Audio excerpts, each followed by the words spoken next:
Higit sa 2 dekada na ako sa industriya ng investments. Mula stocks, mutual funds, insurance at real estate na ikot ko na yung lahat. At iisa lang ang napansin ko, kulang sa kaalaman ng mga Pilipino.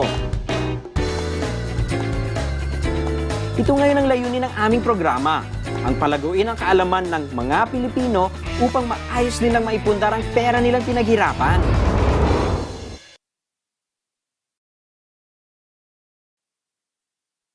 Good morning mga kapuso at welcome muli sa Pesos and Cents.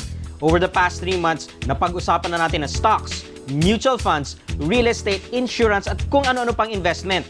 Sana nakahanap na kayo ng investment na bagay sa lifestyle nyo. Pero hindi tayo dapat huminto dyan. Because sa totoo lang, we cannot just invest in one thing. Bakit? I'm sure you've heard about the saying, don't put all of your eggs in one basket. Kasi nga naman, kung matisod ka, mahuhulog ang basket mo, basag lahat ng itlog na dala mo. So how do we avoid this? Sa investment, there is one strategy that help us prevent something like that. Yan ang tinatawag na diversification. Sa investing, ang diversification ay ang paglagay ng pera mo sa iba't ibang klaseng investments para kung sakaling malugi ang isa, safe pa rin at posibleng kumikita pa ang pera mo sa iba. Dapat malaman ng lahat na any investment can fail. Halimbawa, ang stock market bumagsak noong 2008 during the global financial crisis. Damay na rin dyan ang mutual funds dahil sa stocks rin nag-i-invest ang mga equity mutual funds. Sabihin nating may hawak ka mang real estate, damay pa rin yan dahil meron pa bang gustong bumili niyan matapos itong maondoy? May mga maliliit na insurance companies na lulugi at nababankrupt. Meron ding underperforming VULs. Ultimo Banco at huge financial institutions tulad ng Lehman Brothers nalulugi at nagsasara.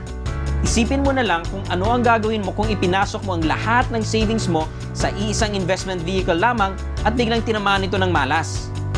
Kaya dapat laging mag-ingat. Dahil dyan, ang tamang diversification strategy ay ang mag-invest sa iba't ibang assets na hindi related sa isa't isa. Sa ganitong paraan, bumagsak, mabutas o manakaw man ang isang basket unexpectedly, buo pa rin ang mga dala mong itlog sa iba mong baskets. Sa totoo lang, walang investment na 100% risk-free. And the sooner that we accept that fact, the sooner that we can invest safely and successfully.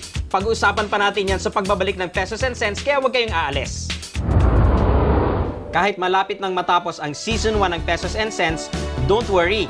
Nandyan pa rin ang aming Facebook page na open for your comments and questions.